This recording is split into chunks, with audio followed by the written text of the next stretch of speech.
ईस्वी 1178 में अजमेर के चौहान शासक राजा सोमेश्वर की मृत्यु हो गई। पृथ्वीराज रासो के अनुसार सोमेश्वर के भाई कानराई ने अजमेर के भरे दरबार में एक गलतफहमी के कारण अनिलवाड़ा के राजा प्रताप सिंह सोलंकी की हत्या कर दी। इस पर अनिलवाड़ा के सोलंकी शासक भोला भीम ने अपने पिता प्रताप सिंह सोलंकी की हत्या का बदला लेने के लिए अजमेर पर आक्रमण किया। भोला भीम के आक्रमण में राजा सोमेश्वर मारा गया। रासमाला नामक ग्रंथ में कानराई के हाथों प्रताप सिंह की मृत्यु की घटना का उल्लेख तो हुआ है, किंतु साथ में यह भी कहा गया है कि भोला भीम ने अजमेर पर आक्रमण करने का निश्चय त्याग दिया, क्योंकि उस समय एक मुस्लिम आक्रांता अनिलवाड़ा के विरुद्ध अभियान पर था। पृथ्वीराज रासो के अनुसार पृथ्वीराज तृतीय ने अपने पिता सोमेश्वर की हत्या का बदला लेने के लिए गुजरात पर आक्रमण किया तथा भोला भीम को मार डाला। पृथ्वीराज विजय में न तो भोला भीम के अजमेर अभियान का उल्लेख है और न ही पृथ्वीराज द्वारा भोला भीम पर आक्रमण किए जाने का उल्लेख है। राजा सोमेश्वर का अंतिम शिलालेख 18 अगस्त 1178 का है, जो आंवलदा नामक स्थान से मिला है, जबकि पृथ्वीराज चौहान का पहला शिलालेख 14 मार्च 1179 का है, जो बड़ल्या से मिला है। अतः अनुमानित होता है कि इन्हीं दो तिथियों के बीच राजा सोमेश्वर की मृत्यु हुई तथा पृथ्वीराज का राज्याभिषेक हुआ। उस समय पृथ्वीराज केवल 12-13 वर्ष का बालक था। पृथ्वीराज चौहान का जन्म ईस्वी 1166 में गुजरात में हुआ था। जिस समय पृथ्वीराज का पिता सोमेश्वर गुजरात से आकर अजमेर का राजा बना, उस समय पृथ्वीराज की आयु केवल 3 वर्ष तथा उसके छोटे भाई हरिराज की आयु केवल 2 वर्ष थी। दोनों राजकुमारों का जन्म अनिल पाटन अथवा अनिलवाड़ा में चौलुक्यों के राजप्रासाद में हुआ था। अजमेर का राजा बनने के बाद सोमेश्वर चौहान ने अपने पुत्रों की शिक्षा दीक्षा का अच्छा प्रबंध किया, जिससे दोनों राजकुमार शस्त्र एवं शास्त्र दोनों में पारंगत हो गए। इन दोनों राजकुमारों की शिक्षा अजमेर की सरस्वती कंठाभरण पाठशाला में हुई, जिसका निर्माण पृथ्वीराज के ताऊ विग्रहराज चतुर्थ ने करवाया था तथा जिसे अब अढ़ाई दिन का झोंपड़ा कहा जाता है। उन्हें व्यायाम, अश्वारोहण, गज चालन, आखेट एवं धनुर्विद्या की शिक्षा दी गई। पृथ्वीराज रासो के अनुसार राजा पृथ्वीराज शब्दभेदी बाण चलाने में निपुण था। इतिहास की कई पुस्तकों में उल्लेख मिलता है कि बालक पृथ्वीराज को 64 कलाओं एवं 14 विद्याओं में पारंगत बनाया गया। पृथ्वीराज विजय में कहा गया है कि राजकुमार पृथ्वीराज को धर्मशास्त्र, चिकित्सा शास्त्र, संगीत कला, इंद्रजाल, कविता, वाणिज्य विनिमय, संस्कृत एवं अपभ्रंश के साथ साथ अनेक देशज भाषाएं, पक्षियों की भाषाएं तथा गणित की भी शिक्षा दी गई। राजा पृथ्वीराज को तलवार, भाला एवं धनुष सहित 36 प्रकार के अस्त्र शस्त्र धारण करने एवं चलाने आते थे।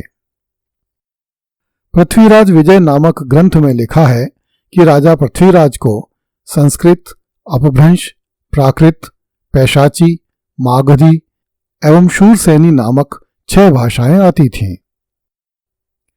राजा पृथ्वीराज चौहान को भारत के इतिहास में पृथ्वीराज चौहान तथा राय पिथौरा के नाम से भी जाना जाता है।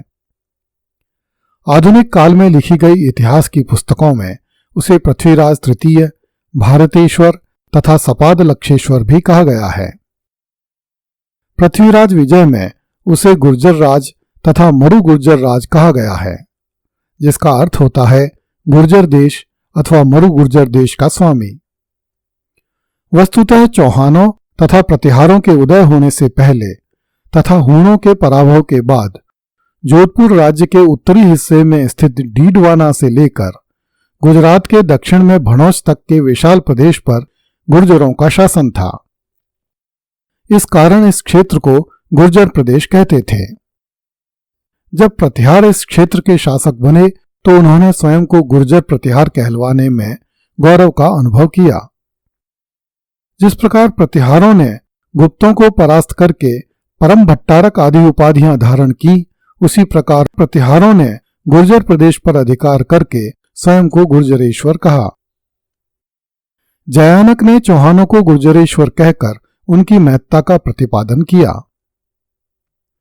उसी प्राचीन गुर्जर प्रदेश का दक्षिणी हिस्सा आज भी गुजरात के नाम से जाना जाता है। पृथ्वीराज की गुर्जर राज उपाधि पर हम यथास्थान विस्तार से चर्चा करेंगे। सिंहासन पर बैठते समय पृथ्वीराज के अल्पवयस्क होने के कारण उसकी माता कर्पूर देवी अजमेर का शासन चलाने लगी। राजमाता कर्पूर देवी चेदी देश की राजकुमारी थी तथा कुशल राजनीतिज्ञ थी। उसने बड़ी योग्यता से अपने अल्पवयस्क पुत्र के राज्य को संभाला। उसने दाहिमा राजपूत कदम्बवास को अपना प्रधानमंत्री बनाया, जिसे इतिहास की पुस्तकों में कैम्बवास तथा कैमास भी कहा गया है। प्रधानमंत्री कदम्बवास ने अपने स्वामी के षट गुणों की रक्षा की तथा राज्य की रक्षा के लिए चारों ओर सेनाएं भेजी। प्रधानमंत्री कदम्बवास विद्यानुरागी था, जिसे पद्मप्रभ तथा जनपति सूरी के शास्त्रार्थ की अध्यक्षता करने का गौरव प्राप्त था। उसने बड़ी राजभक्ति से शासन किया। नागों के दमन में कदम्बवास की सेनाएं प्रशंसनीय थीं। चंदेलों तथा मोहिलों ने भी इस काल में शाकंभरी के राज्य की बड़ी सेवा की। कर्पूर देवी का चाचा भुवनायक मल्ल पृथ्वीराज की देखभाल के लिए अजमेर आ गया। उसे इतिहास की पुस्तकों में भुवन्नमल अथवा भुवनीक मल भी कहा गया है। इस प्रकार पृथ्वीराज के नाना का भाई भुवन्नमल राजा पृथ्वीराज के कल्याण के लिए कार्य करने लगा। जिस प्रकार गरुड़ ने राम और लक्ष्मण को मेघनाथ के नागपाश से मुक्त किया था, उसी प्रकार भुवन्नमल ने पृथ्वीराज को शत्रुओं से मुक्त रखा। राजमाता कर्पूर देवी का संरक्षण काल कम समय का था, किंतु इस काल में अजमेर और भी संपन्न और समृद्ध नगर बन गया। कर्पूर देवी के संरक्षण में राजा पृथ्वीराज ने कई भाषाओं और शास्त्रों का अध्ययन किया तथा अपनी माता के निर्देशन में अपनी प्रतिभा को और अधिक बढ़ाया। इसी अवधि में राजा पृथ्वीराज चौहान ने राज्य कार्य में दक्षता अर्जित की तथा अपनी भावी योजनाओं को निर्धारित किया, जो उसकी निरंतर विजय योजनाओं से प्रमाणित होता है। पृथ्वीराज चौहान के दरबारी कवि जयानक द्वारा लिखित पृथ्वीराज विजय नामक ग्रंथ, जिसे पृथ्वीराज महाकाव्यम भी कहा जाता है, में लिखा है कि राजा पृथ्वीराज की प्रारंभिक विजयों एवं शासन सुव्यवस्थाओं का श्रेय रानी कर्पूर देवी को दिया जा सकता है, जिसने अपने विवेक से अच्छे अधिकारियों को अपना सहयोगी चुना और कार्यों को इस प्रकार संचालित किया जिससे बालक पृथ्वीराज के भावी कार्यक्रमों को बल मिले। पृथ्वीराज विजय के अनुसार प्रधानमंत्री कदम्बवास का जीवन राजा पृथ्वीराज एवं राजमाता कर्पूर देवी के प्रति समर्पित था। कदम्बवास की ठोड़ी कुछ आगे निकली हुई थी। वह राज्य की सुरक्षा का पूरा ध्यान रखता था। कहीं से गड़बड़ी की सूचना पाते ही तुरंत सेना भेजकर स्थिति को नियंत्रण में करता था। कर्पूर देवी के शासनकाल में नागों ने चौहानों के विरुद्ध विद्रोह किया, किंतु उसे सफलतापूर्वक दबा दिया गया। अगली कड़ी में देखिए, पृथ्वीराज चौहान इतिहास के रंगमंच पर भूमिका निभाने आ गया।